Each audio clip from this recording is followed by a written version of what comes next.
Comunidad, ¿cómo están? Muchas gracias por escucharnos en esta recopilación de historias de brujas, donde vamos a contar 3 nuevas historias y al finalizar podrán escuchar historias que se perdieron en el pasado en este canal. Una de ellas, un clásico como La Bruja del Lago de Chapala, y la otra recientemente no disponible, que es la de Las Brujas de Octubre.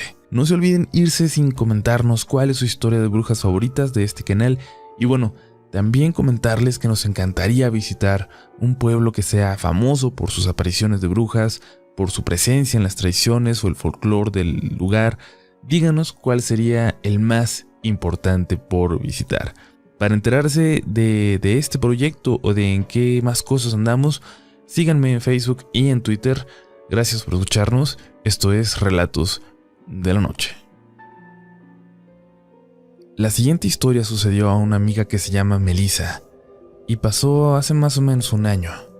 Mis amigos y yo acostumbramos mucho a ir al pueblo del General Zaragoza en Nuevo León, municipio que se encuentra aproximadamente a 4 horas y media o 5 de donde nosotros vivimos, en Monterrey.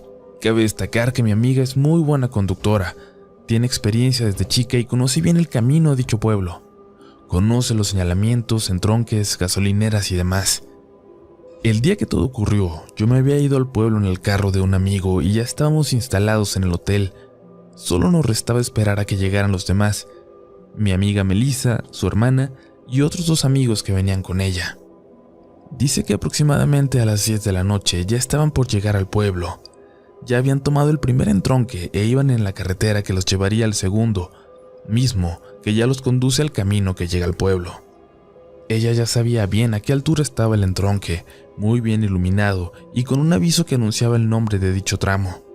De igual forma, esa noche, ella ya había calculado con cuánta gasolina llegarían a la última gasolinera que hay antes del pueblo. Todo estaba bajo control. Los 2 amigos que iban con ella en la parte de atrás iban tomando desde que salieron de Monterrey y obviamente ya le habían solicitado varias veces que se parara a la orilla de la carretera para orinar.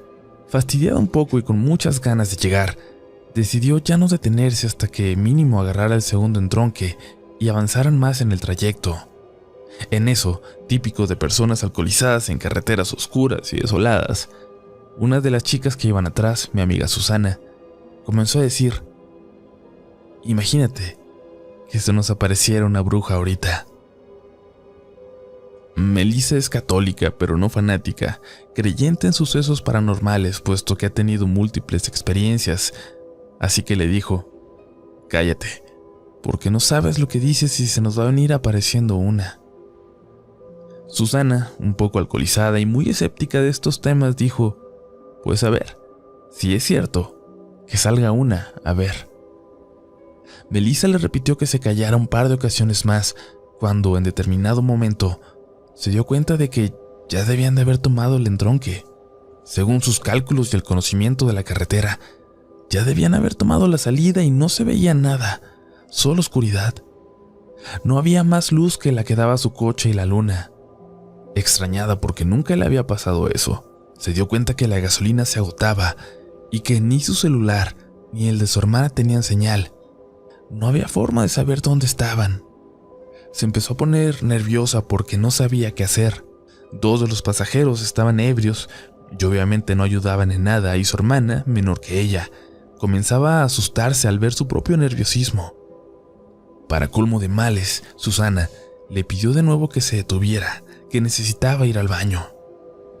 Muy molesta y obligada, Melissa se detuvo al lado de la carretera para que saliera Susana y también para ella aprovechar y darse un tiempo para pensar en qué fue en lo que se equivocó. Le preguntó a su hermana si de verdad tampoco había visto la salida, y ella le aseguraba que no, que iba al pendiente todo el trayecto y había visto lo mismo que ella, solo oscuridad. En ese momento, a lo lejos, luego de que sus ojos comenzaron a acostumbrarse a la oscuridad, vio que cerca de una piedra estaban 4 figuras que resaltaban por ser más oscuras que la noche misma. No sé de qué forma, pero ella se dio cuenta de que eran mujeres de cabello largo. Sus vestimentas eran también completamente negras y los miraban fijamente sin hacer ningún movimiento. Muy asustada, decidió no decirles nada a los demás, ni a su hermana ni a los ebrios de atrás. Así que solo les pidió que se subieran y arrancó.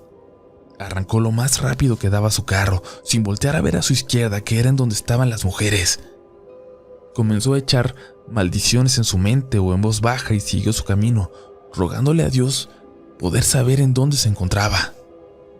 Después de unos minutos, su hermana le dijo que su celular ya tenía señal y que según el mapa, habían pasado el entronque hacía más de media hora.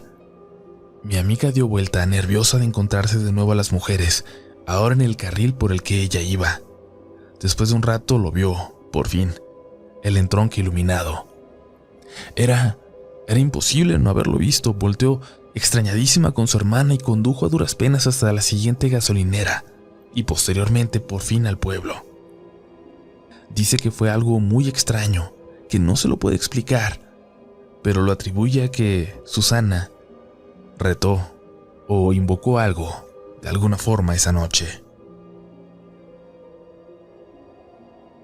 Quiero compartir esta historia pidiendo el gran favor de que si se publica, sea de forma anónima, ya que se me prohibió estrictamente hablar del tema por mi empresa, que se dedica a las telecomunicaciones. En el año 2006 comenzó una obra en un cerro de la zona de Guerrero. Llevaba más de 2 años y no se podía terminar, ya que los trabajadores continuamente renunciaban y, sin decir más, no volvían a trabajar. Yo suponía que era por la delincuencia organizada en la región, ya que en ese cerro continuamente se encontraba gente ejecutada o decapitada. Y aunque hasta donde sé, nunca se metieron con la gente que trabajaba en la obra, nos vimos en la necesidad de contratar más gente de esa zona e ir personalmente nosotros a supervisar la obra. Cuando llegué, los primeros días tomamos fotos de la obra con mi vieja cámara digital de 3 megapíxeles para reportar el avance, y nos dimos a la tarea de construir un campamento temporal para no tener que salir de ahí hasta terminar la obra. En ocasiones me llamaba la atención, durante el día, escuchar voces muy cercanas, pero nunca vi nada. Yo pensaba que eran del pueblo que estaba como a 15 kilómetros en línea recta desde ese cerro, que de alguna manera esos ecos llegaban hasta allá, aunque la verdad se escuchaba muy claro para pensar que vinieran de tan lejos. Llegó un momento en el que ya no le tomé importancia. A veces se escuchaban carcajadas como si estuvieran festejando algo, pero igual, después de un tiempo, aprendimos a ignorarlo. Los suministros se compraban en el pueblo más cercano, a 1 hora por el camino de terracería y zonas escarpadas entre la montaña. Aparentemente estaba cerca, pero era un verdadero viaje el ir y regresar el mismo día. Pero había una regla que nos recalcaron muy insistentemente, y era que nadie salía del campamento después de las 5 de la tarde por razones de seguridad. Incluso teníamos estrictamente prohibido explorar la zona del Cerro del Rodeo en sus alrededores. Nos dijeron que había mucha serpiente muy venenosa y que una picadura significaba una sentencia de muerte, ya que la población con hospital más cercana se encontraba a más de 5 horas de camino. Al menos eso nos habían dicho, pero no nos imaginábamos que la verdad sería otra. Un jueves nos quedamos sin cintas de aislar y otros materiales, por lo que había que ir al pueblo a comprarlo. Su ausencia nos detenía la obra y ya nos urgía terminar y salir de ahí, ya que era un lugar tremendamente aburrido después de que te acostumbrabas al calor horrible, la falta de distracciones y a la abundante población de varios tipos de alacranes que había por todos lados. Eran las 2 de la tarde y le pregunté a los trabajadores que quién quería acompañarme. Solo uno se animó, el Hodge, un trabajador de unos 50 años, muy ameno y chistoso. Llegamos cerca de las 4 a esa única ferretería que había en el pueblo. El dueño, don Chencho, muy amable pero serio, nos hizo favor de juntar lo que necesitábamos de la lista mientras comíamos con doña Chata en ese pueblo tan pintoresco, muy al estilo de Guerrero. Cuando ya nos preparábamos para irnos, nos preguntó don Chencho: «Inge, ¿y dónde van a dormir?». Yo le dije que en el campamento, y con cara de asombro nos dijo: «No, ya no vayan para allá, ya son las 6». Le respondí que no se preocupara, que la camioneta que llevábamos era 4x4 y que ya me sabía el camino, y nuevamente me dijo: «Quédense a dormir en mi casa, y temprano se van». La verdad, yo por necio y casi ofendido porque pensé que él creía que yo no tenía la capacidad de manejar en esos caminos de noche, le dije que no se preocupara y no se ofendiera, pero quería llegar ese mismo día al campamento para al día siguiente continuar con el trabajo desde lo más temprano posible. Nos subimos a la camioneta y nos retiramos del pueblo. Y ese fue un grave error. Cuando nos adentramos en la sierra con dirección al cerro del Rodeo, la oscuridad de la noche nos cayó encima y hacía tenebroso el circular entre los árboles cerrados del camino. Yo le iba haciendo bromas al Hodge y apagaba la luz de la camioneta circulando, y de verdad que no veíamos más allá de nuestra nariz. Llegamos a un punto en el que había un claro entre los árboles y vimos la punta de otro cerro donde las estrellas se veían por miles por la falta de luz, tan lindas que nos detuvimos a verlas. No se podían distinguir las constelaciones de tantas estrellas que había, y me dijo asombrado el Hodge: Inge, mira allá arriba en el cerro, esas luces. Volteé y vi que eran como 10 o 15 luces como danzando arriba del cerro. Yo puedo describirlas como cuando se quema un papel y su movimiento era así, como cuando se quema un papel grande y se eleva por el viento pero con voluntad en su dirección. De pronto, para nuestro asombro, vimos que esas luces bajaban del cerro en dirección nuestra, y por instinto subimos los vidrios y pusimos los seguros, y me arranqué a todo lo que daba la camioneta entrando de nuevo entre los árboles. Pero no sé decir en qué momento nos alcanzaron y las vi por el espejo retrovisor. No podía ir más rápido, pues el camino no era muy ancho y siempre iba al lado del precipicio, por lo que una mala maniobra nos llevaría al fondo de un barranco. Yo solo escuchaba los sollozos del Hodge preguntando qué eran esas cosas, por qué iban detrás de nosotros. Yo le grité que se calmara, que no las viera, que fijara su vista al frente.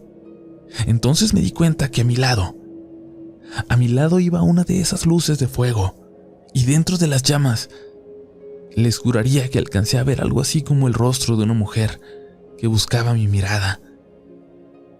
Cuando regresé la mirada al camino, casi nos salimos de la curva, quedando con 3 llantas en el camino y una volando en el barranco.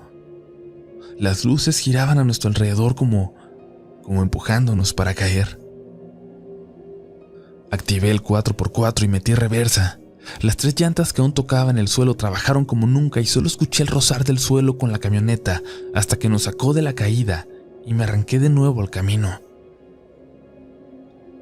No sé decir cuánto tiempo más nos siguieron, pero a mí se me hizo una eternidad, hasta que de pronto se dispersaron. Cuando llegamos al campamento, nos detuvimos y quedamos los dos en silencio sin que nos cayera el 20. Cuando nos bajamos, fuimos directo a las tiendas de campaña y dormimos, o al menos eso intentamos hacer. Pasaron los días y el tiempo, terminamos la obra y salimos de ahí.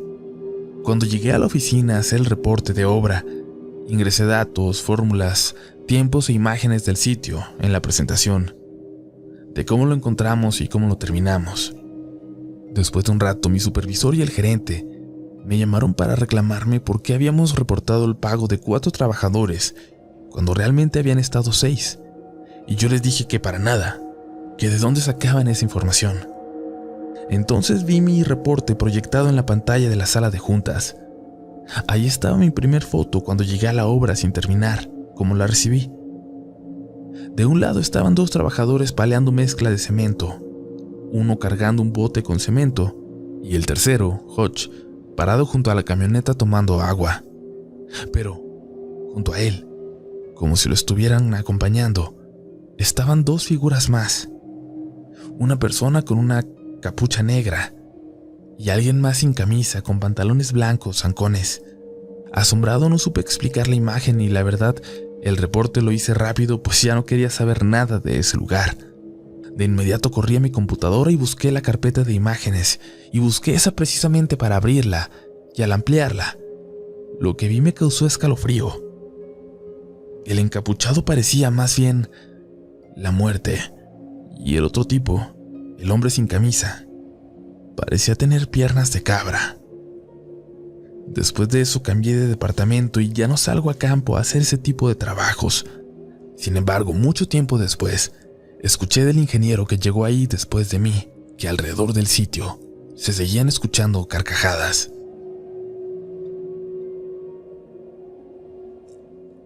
Trabajo actualmente para seguridad privada, así que agradecería que mi información personal se mantenga en el anonimato, también porque las personas que voy a mencionar en esta historia trabajan o trabajaron en ramas muy importantes de seguridad militar. A los 20 años decidí enlistarme en el ejército. Desde pequeño añoraba ser policía o militar. Cuando yo era apenas un soldado raso, llegó un general al cuartel buscando nuevos escoltas, soldados rasos como yo o cabos o sargentos segundos que fueran sus guardaespaldas. Mis compañeros se negaban a tal labor, no solo porque era demasiada responsabilidad, sino porque era un trabajo sumamente pesado. Si de por sí ser un soldado es muy difícil, ahora ser guarura de un general lo es mucho más. Yo sí acepté. Prefería 1000 veces andar paseándome en una camioneta por toda la ciudad que seguir haciendo guardia en una caseta olvidada en la cima de un cerro. A diferencia de mis otros superiores, el general resultó ser mucho más educado, mucho más amable con nosotros y siempre enfocado en su trabajo. Siempre me pareció que era una persona con nervios de acero. Nunca vi miedo en sus ojos, ni escuché una voz temblorosa saliendo de su boca, a pesar de que tenía que dar órdenes pero muy delicadas. Nunca vi ningún rasgo de duda ni terror en él, hasta aquella noche. Era una noche muy calurosa. Luego de recibir un mensaje en código, el general nos dio la orden de conducir hasta un pueblo llamado San Antonio de las Alazanas. Al llegar, vimos que ya compañeros nuestros, pero pertenecientes a otro batallón, habían colocado un retén. El general preguntó ahí por el oficial a cargo, pero le dijeron que se había retirado. Cuando indagó más, le dijeron que varios de los soldados habían sufrido alguna especie de crisis nerviosa por algo ocurrido en el panteón, a unos cientos de metros de ahí. Nos dio la orden rápida de cargar nuestros fusiles y permanecer alertas, y nos dirigimos hasta allá. Inclusive él, que solo portaba un arma corta y con contados tiros, se preparó para entrar a ese panteón junto con nosotros. Una vez ahí, notamos un área de fosas comunes que tenían muy pocos de ser creadas, posiblemente menos de un día. Y en una había cuerpos que al parecer pertenecían a miembros del crimen organizado. Según nos dijeron, al parecer habían tenido algún tipo de combate, pero los cuerpos no tenían ojos ni lengua, y en sus rostros, en muchos de ellos, se encontraban grabadas las muecas de horror con las que murieron. El general me pidió a mí y a un compañero que nos quedáramos a custodiar los cuerpos, como si alguien en su sano juicio quisiera acercarse a verlos. Él y otro compañero fueron a hablar con el sargento que se quedó al mando del retén. Duramos más de 15 minutos ahí, solos con esos cadáveres que alguna vez habían sido hijos, hermanos, padres de alguien, y ahora eran solo cuerpos. Por la radio el general nos dio la orden de regresar y acudir con él a unas oficinas cercanas. En el camino nos contó que al teniente le reportaron pobladores aquel grupo de cadáveres abandonados a unos metros del panteón, a varios kilómetros del pueblo, que ningún poblador sabía cómo ni quién los había dejado ahí. Alguien dijo que estos delincuentes estaban preparando tierras para la siembra de marihuana, y en un momento habían terminado así. Recuerdo que, ni bien el general terminó de contar esto que les narro, el conductor de nuestra camioneta, al voltear por el retrovisor, vio que 6 bolas de fuego se encontraban ahí, sobrevolando el panteón, dando vueltas, encogiéndose y haciéndose grandes. Cuando nos alertó, todos volteamos incrédulos, sin saber qué decir o qué pensar. Fue la noche más rara de mi vida, y una de las más aterradoras también. Yo renuncié un año más tarde. Actualmente trabajo en seguridad privada de un almacén en Monterrey como monitorista. Nunca supe qué fue lo que le pasó a aquel grupo de hombres que, a pesar de que hacían algo malo, corrieron con muy mala suerte para terminar así. Algunas de las pocas personas a las que les he contado esta historia me dicen que esas luces eran en realidad brujas y que estos hombres se metieron probablemente a hacer cosas ilegales a un lugar custodiado por esas mujeres con poderes místicos. Yo en verdad no lo sé, y realmente deseo nunca saberlo.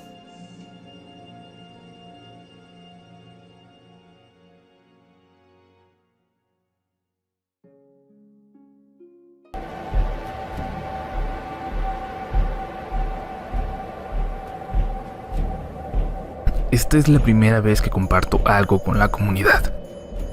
Es una de las experiencias más fuertes que he tenido en mi vida y sé que será difícil de creer. A más de un año de ocurrida, ni yo misma termino de creerla por completo. No soy una persona crédula o religiosa, todo lo contrario. Soy estudiante del IPN y espero estudiar Ingeniería Química Industrial. Entonces, evidentemente, mi percepción del mundo está basada en la ciencia, pero, a pesar de ello, desde pequeña he sido muy perceptiva a los fenómenos paranormales, y es por eso que no soy escéptica a ellos. Mi familia es de Guadalajara, y los que sean de allá sabrán que se dicen muchas cosas acerca del bosque del Centinela. Mi abuela solía contarme algo que ocurrió supuestamente cuando ella tenía unos 13 años. La familia se había ido a acampar al bosque, y ya por la noche, como suele pasar, comenzaron a contar historias de terror. Entre ellas, la de una bruja que se decía sobrevolaba ese bosque con forma de lechuza. Una lechuza negra y enorme. Decían que se llevaba a algún desafortunado que encontrara caminando por el bosque a mitad de la noche. También que la bruja llevaba a sus presas hasta la laguna de Chapala y que ahí realizaba rituales con sacrificios humanos. Mi abuela tenía un tío que no creía en este tipo de cosas y él se burló de esta historia.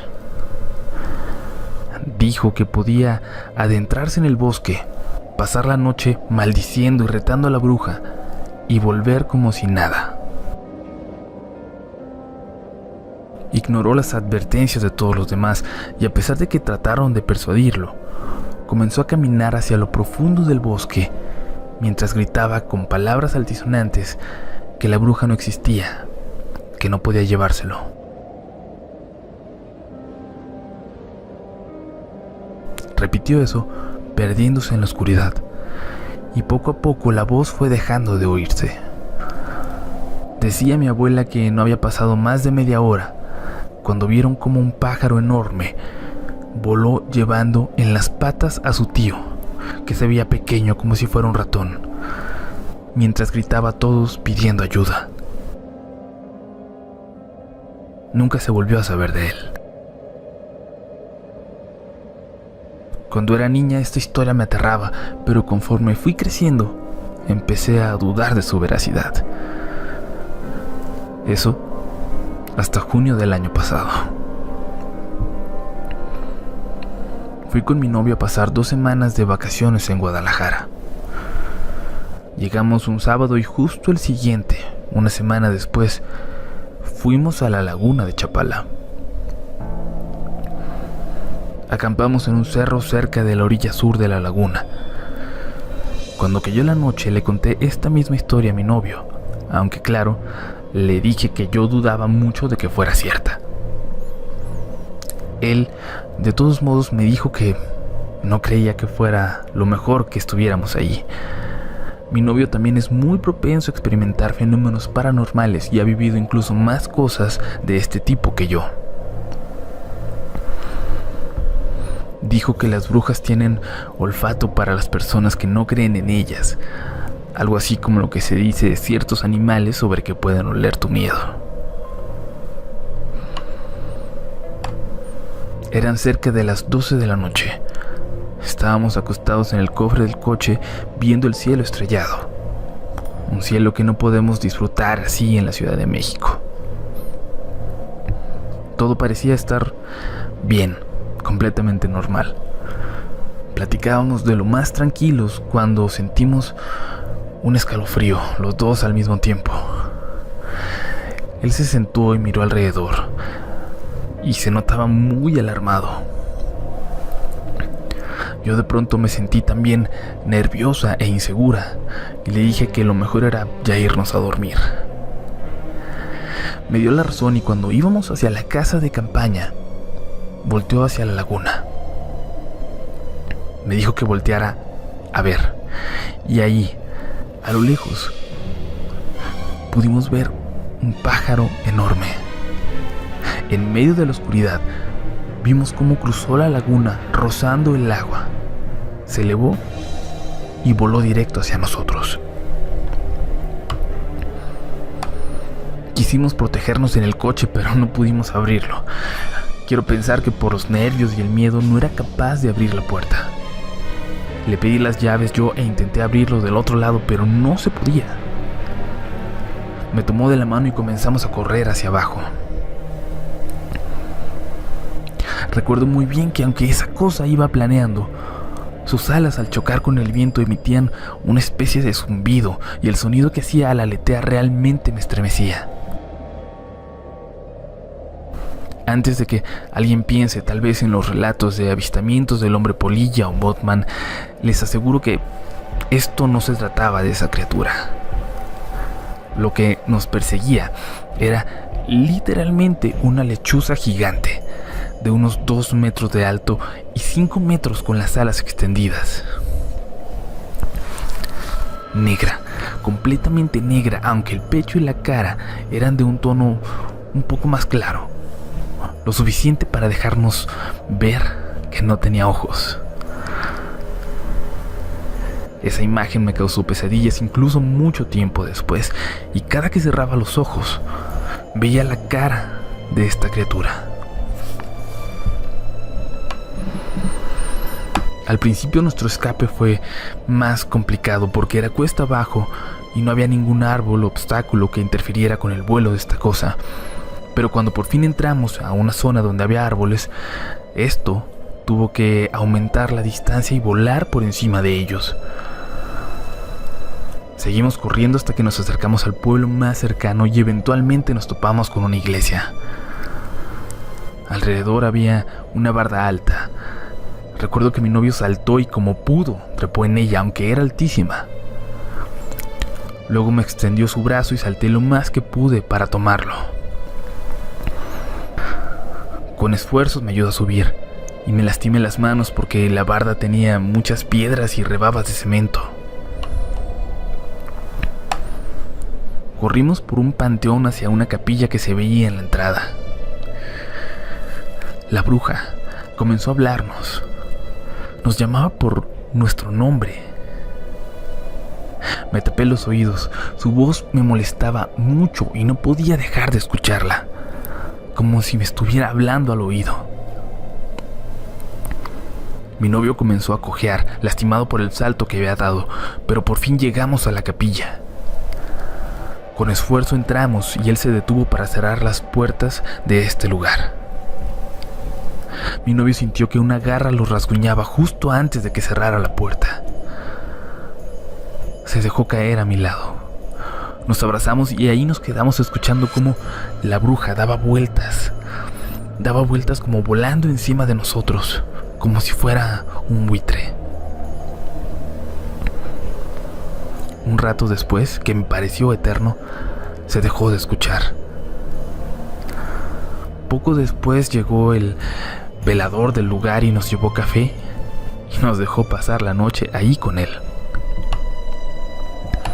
El viejito nos platicó muchas historias sobre esta bruja. Dijo que muy rara vez se acercaba tanto a los pueblos, que en las noches salía volando, pero que lo hacía muy alto, que apenas sí se podía ver. Dijo que él muchas veces, en el silencio de la noche, lograba escuchar sus aleteos, y como esta ocasión en particular los escuchó acercándose, corrió a refugiarse en la iglesia cercana. Nos contó también que muchos aseguran haber visto a una señora que sube al cerro más alto de la zona y ahí se quita los ojos y comienza a dar vueltas hasta convertirse en una lechuza que se va volando y que cuando regresa siempre trae a alguien entre las patas. Nadie, nos dijo, ha visto dónde aterriza para hacer sus rituales, pero cuenta que han encontrado altares y evidencia de misas negras en distintos lugares de la zona. A veces se encuentran partes humanas cerca de estos.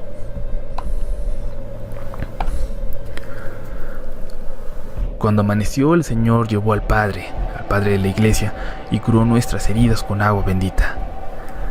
Y es que se dice que las heridas de una bruja solo se logran cerrar si las lavas de esta manera.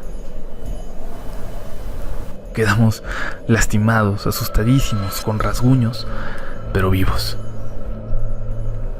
El velador incluso nos enseñó cómo tumbar a las brujas, entre comillas, para no estar indefensos si volvíamos a toparnos con una. Si no fuera por las heridas que sufrimos, por las cicatrices que nos han dejado, hubiera pensado que todo eso fue una pesadilla. Regresamos por nuestras cosas, recogimos todo y nos fuimos de regreso a Guadalajara. Y tal vez muchos me crean loca. No me crean o piensen que estábamos ebrios o drogados. La verdad no me importa. Sé lo que vi, sé lo que sentí, y a los que me crean, muchas gracias de verdad.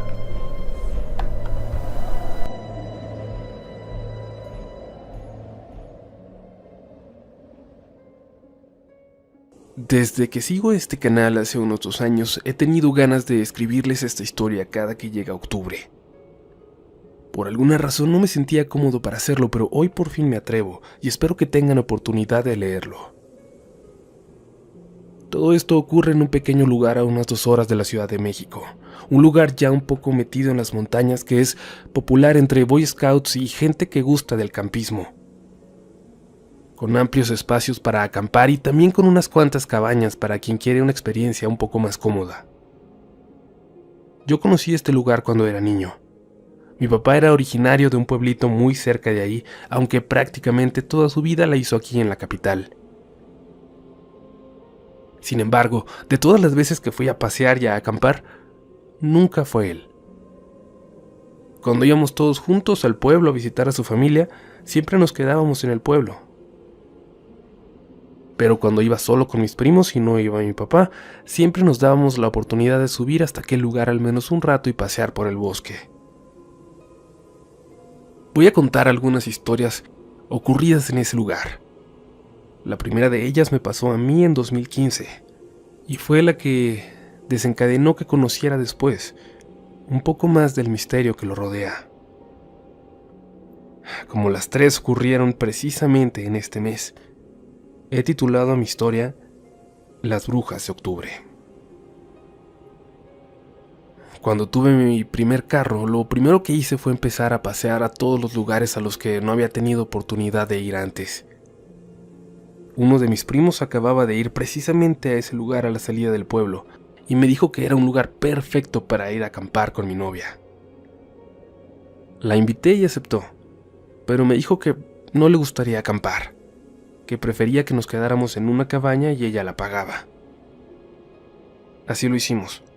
Reservamos una cabaña y nos encaminamos a pasar un tranquilo fin de semana lejos del bullicio de la ciudad y del tráfico. Llegamos el viernes por la noche a cenar a la casa de mis tíos en el pueblo, y ya pasadas de las 9 nos dijeron que ya no alcanzaríamos a llegar antes de que nos cerraran. Así que decidimos quedarnos ahí y subir hasta el sábado por la mañana. La verdad no nos dolió desperdiciar una noche ya pagada porque nos la pasamos muy a gusto con mi familia. El sábado también fue muy ameno. Al subir, caminamos un rato. Mi novia se dedicó a hacer muchas fotos y luego hasta hicimos de comer en una fogata. En ese lugar hay muy mala señal. Hay lugares muy específicos en donde solo ahí llega y los datos del celular llegan solo por momentos. Así que pensamos que esa desconexión de tu vida normal podía resultar tranquilizante. Estábamos a punto de lamentarlo. Eran las 8 de la noche, más o menos, cuando recibí un mensaje de Facebook de uno de mis primos. A él no lo había visto la noche anterior, aunque también vive con estos tíos.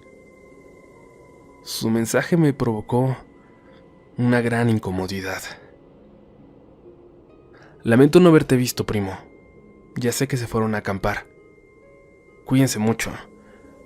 Yo sé que parece raro, pero confía en mí en que es mucho mejor que acampen lo más lejos que se pueda de la zona de las cabañas.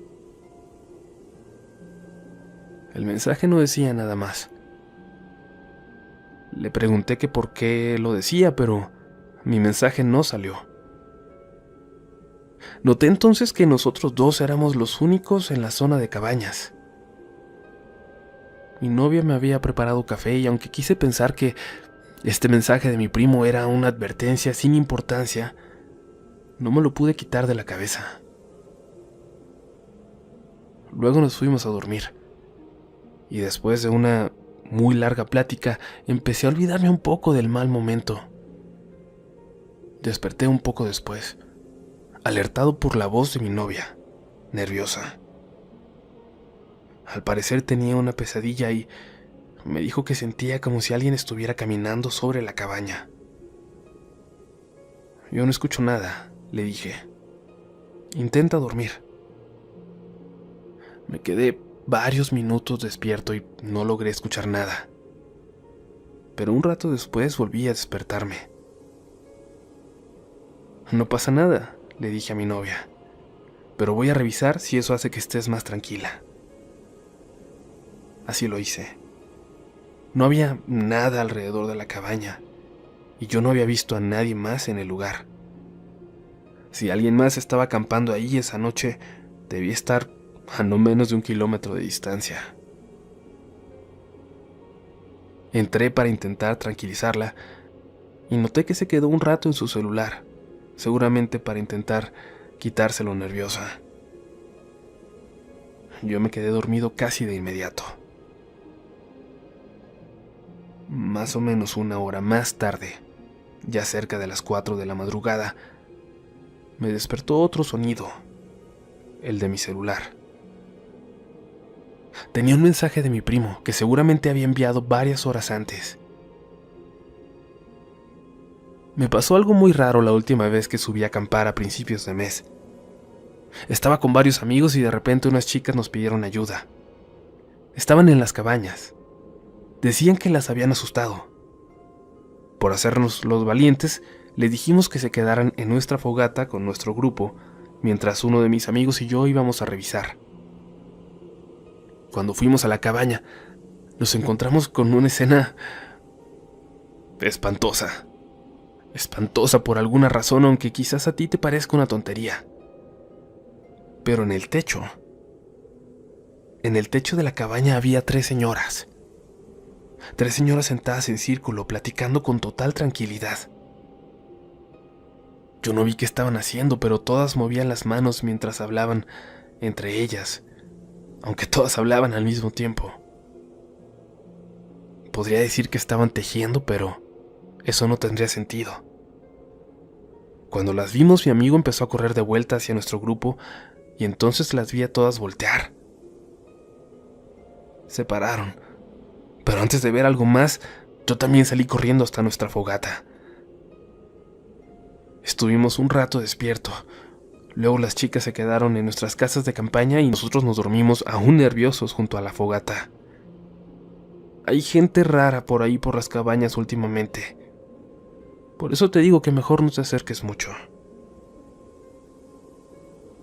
En cuanto terminé de leer el mensaje, sentí como si tuviera un peso enorme sobre mí.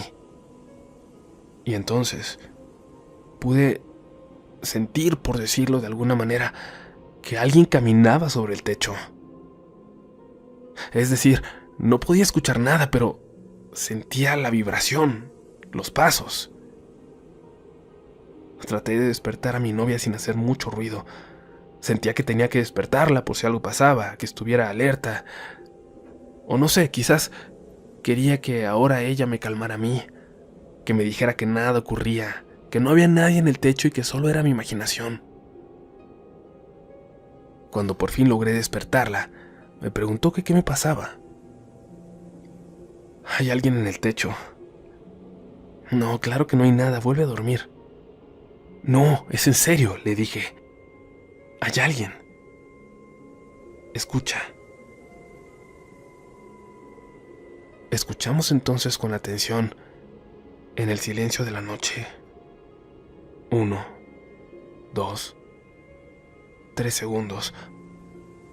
Y de pronto se escuchó como algo o alguien cayó con fuerza suficiente para estremecer toda la cabaña. Buenas noches.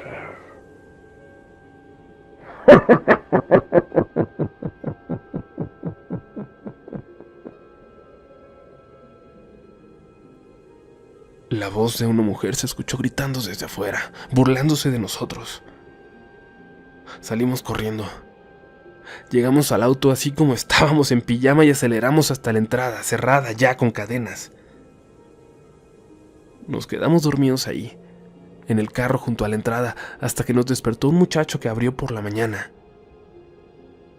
Le contamos lo que nos pasó y, sin refutarnos nada, nos dijo que él nos podía acompañar por nuestras cosas si no nos animábamos a ir solos.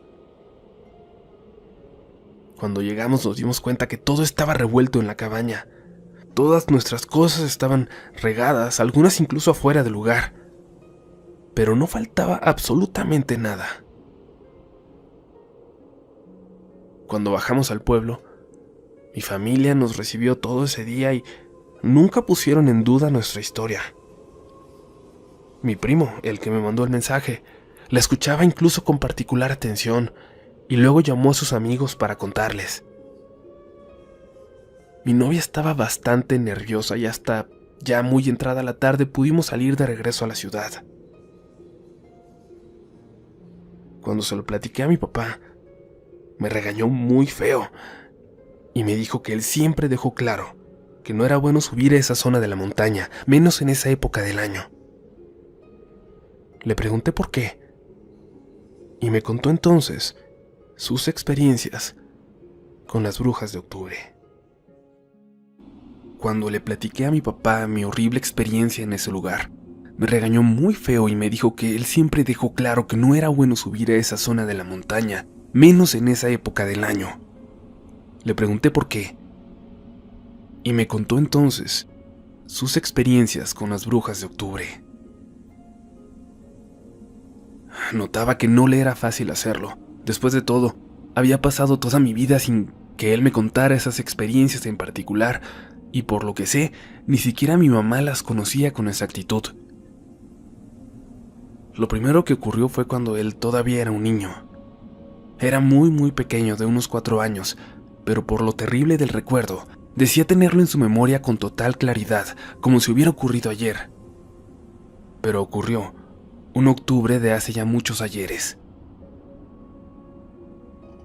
Él era entonces el más pequeño de los primos, y todos lo llevaban de un lado a otro, consintiéndolo porque era muy gordito y daba una apariencia bastante tierna. Así fue como en una ocasión se lo llevaron los primos hacia aquella zona de la montaña a acampar. El mayor de ellos iba con su novia, pero ninguno pasaría de los 13 o 14 años. Cuando llegaron a la zona donde ahora están las cabañas, comenzaron a jugar a las escondidas, corriendo de un lado a otro, riendo y disfrutando de una tarde en familia. Mi papá iba de la mano de la novia de su primo, a quien, por ser la mujer más grande, le dieron esa responsabilidad de cuidar al niño más pequeño, obviamente por la educación un tanto sexista de aquella época. Corrieron a esconderse y mi papá no dejaba de reír, divertido, pero al alejarse un poco, de entre los árboles salió su primo, el mayor, quien tomó de la mano a su novia y le pidió a mi papá que corriera de regreso hasta los demás. Sin mucha preocupación, Mi papá empezó a correr hasta donde él creía estaba el resto de sus primos. Sin embargo, no los encontró. Él jura que llegó al mismo lugar, pero no había absolutamente nadie. Quiso regresar entonces hasta donde lo había dejado su primo y su novia, pero tampoco dio con el lugar. Para este momento él ya estaba llorando desesperado por el miedo de haberse perdido en el bosque. Además, la noche ya no tardaba en caer. De repente escuchaba voces platicando a lo lejos y la seguía. No lograba ver nada, pero no dejaba de correr tratando de seguir ese sonido. De pronto, una voz que él sintió familiar por alguna razón comenzó a llamarlo. Por aquí. Ven. Ven. Aunque no la reconocía, la voz le daba confianza, y él pensaba que podía ser una de sus tías, quizás alguien que había subido a buscarlos. Comenzó a alejarse, ya tenía varios minutos caminando, subiendo cada vez más por la montaña siguiendo esa voz. La niebla comenzaba a verse entre los árboles y aunque él no había visto para ese entonces películas de terror, sabía que era una escena que representaba peligro. De repente la vio, a unos metros de él, asomada en un árbol. Una anciana llamándolo con una gran sonrisa. Ven, ven, le decía, y le hacía señas con su mano para que se acercara. Él era un niño de 4 años, solo en el bosque, y estaba ahí sin saber si acercarse a una señora desconocida o correr y volver a perderse. Dio unos pasos hacia ella, y de repente empezó a escuchar los gritos de todos sus primos llamándolo. Unos brazos entonces lo levantaron por la espalda y luego empezaron a correr con él. No voltees, no voltees, le decían, y entonces reconoció la voz. Era la novia de su primo que corría hacia abajo con él en brazos y gritaba por los demás. Mi papá volteó hacia atrás y alcanzó a ver a la anciana corriendo detrás de ellos a una velocidad inhumana. Pero segundos después escuchó a todos sus primos. Los habían encontrado y todos lo regañaban. Decían que tenían horas gritándole por todos lados y él simplemente no salía. Mi papá, asustado todavía, les juraba que no los había escuchado. Empezaron a llegar entonces hasta el lugar los adultos de la familia, a quienes ya habían alertado un rato antes de que él se había perdido. Ya no lo dejaron juntarse solito con sus primos mayores, pero nadie les prohibió seguir subiendo. Solo mi papá y la novia de su primo habían visto a la mujer. Sin embargo, nadie más les creyó.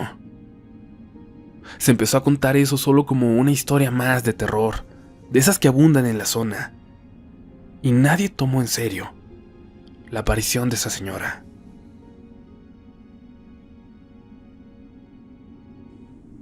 Y bueno, la verdad es que hay varias historias al respecto en la familia e incluso ahora que ya he platicado al respecto, parece ser algo conocido en el pueblo. Pero solo quiero concentrarme en lo que me ocurrió a mí y lo que después me platicó mi papá. Y este es el siguiente relato. Cuando ya tenía él casi la mayoría de edad, estaba en la prepa y ya vivía en la Ciudad de México. Aquella ocasión en que se perdió en el bosque se había convertido ya tan solo en un mal recuerdo, aunque siempre tuvo la misma precaución al subir a esa zona del lugar. De hecho, prefería no hacerlo, aunque alguna vez tuvo que acercarse. Era ya casi finales de octubre, un fin de semana, cuando acudió a visitar a la familia al pueblo. Algunos de sus primos más pequeños habían subido a pasar el día en la montaña, y él solo pensaba en cómo todos los demás podían hacerlo con total normalidad, cuando para él eso ya se había convertido en una misión casi imposible. Estaba platicando con sus tías cuando de pronto empezó a escuchar un escándalo que venía desde la calle. Cuando salieron para ver qué pasaba, una escena los impactó. Un niño bañado en sangre al que cargaban varios hombres buscando ayuda, gritando que lo habían encontrado en un barranco no muy lejos de ahí. Las tías entonces se pusieron histéricas porque era uno de los niños que había subido con los primos de mi papá. Se subió corriendo a la camioneta de uno de los vecinos que también tenía un hijo en la montaña y que aceleró para ir a buscarlos. Vio cómo otras camionetas aceleraban detrás de ellos. Apenas eran las 5 de la tarde, pero la niebla comenzaba a comerse la montaña, a dejarla en la penumbra total. Esto haría muy difícil buscarlos. Los truenos a lo lejos anunciaban una tormenta a poco tiempo y todos sabían que si algo había ocurrido, iban a contrarreloj para alcanzar a llegar a los chicos. Era tal la desesperación de mi papá por encontrar a sus primos que poco podía pensar en el temor que le daba normalmente ese lugar. Lo importante ahora era encontrarlos antes de que ellos se toparan con lo que él vio hacía muchos años atrás. Lo que ocurrió a continuación es sumamente extraño. Un grupo de jóvenes que participaban en la búsqueda comenzó a escuchar un escándalo en la montaña, cerca de ellos. Lo que parecía ser un grupo de mujeres riéndose y maldiciéndolos a ellos, a la gente del pueblo. Tal vez, sin conocer a fondo las leyendas del lugar, buscaron a esas mujeres por todos lados siguiendo sus voces. Sin embargo, nunca pudieron hallarlas. Las voces, eso sí, se llegaron a escuchar justo a su lado, aunque nunca las vieron y no descubrieron de dónde provenían. Los ecos de la montaña juegan malas bromas, pensaron después. Pero déjenme decirles que, precisamente en ese mismo momento, pero del otro lado de la montaña, otro grupo, el de mi papá, se toparía con algo espantoso. Eran 3 personas, entre ellos el vecino de unos 50 años, y 2 jóvenes un poco más grandes que mi papá. Caminaban separados por unos 10 metros cada uno para cubrir más espacio en la búsqueda, cuando el alarido del señor mayor los alertó. Se acercaron a él, pensando lo peor, que había encontrado a los niños y que algo les había pasado, pero cuando llegaron a él, tan solo pudo señalar un punto a unos 60 metros de donde se encontraban. Era la parte superior de un risco, donde había un lugar circular, plano, y en él varias señoras completamente desnudas, con el pelo larguísimo, gris, estaban sentadas en círculo. Parecían beber, reír, al lado de una fogata que lanzaba una gran columna de humo grisáceo. Y dice que parecían reír, porque no salía un solo sonido de ese lugar, a pesar de estar tan cerca. Notaron en ese momento entonces el silencio absoluto alrededor. Ni siquiera los animales parecían causar ruido alguno y prácticamente podían escuchar su pulso cada vez más acelerado por el terror. Bajaron corriendo, apresurándose para hacerlo antes de que oscureciera por completo o de que los vieran estas mujeres. Y al llegar al otro grupo, alguien les anunciaba que los niños ya se encontraban en el pueblo. Cuando bajaron, los encontraron a salvo, pero muertos de miedo. Decían que habían bajado corriendo porque algunas brujas los empezaron a seguir corriendo por las copas de los árboles. Lo más extraño de todo es que bajaron exactamente por el mismo camino por el que subieron los grupos que iban a buscarlos. Sin embargo, nunca se vieron. Desde entonces, cada que iba al pueblo, mi papá se aterrorizaba si veía una columna de humo salir de alguna parte de la montaña.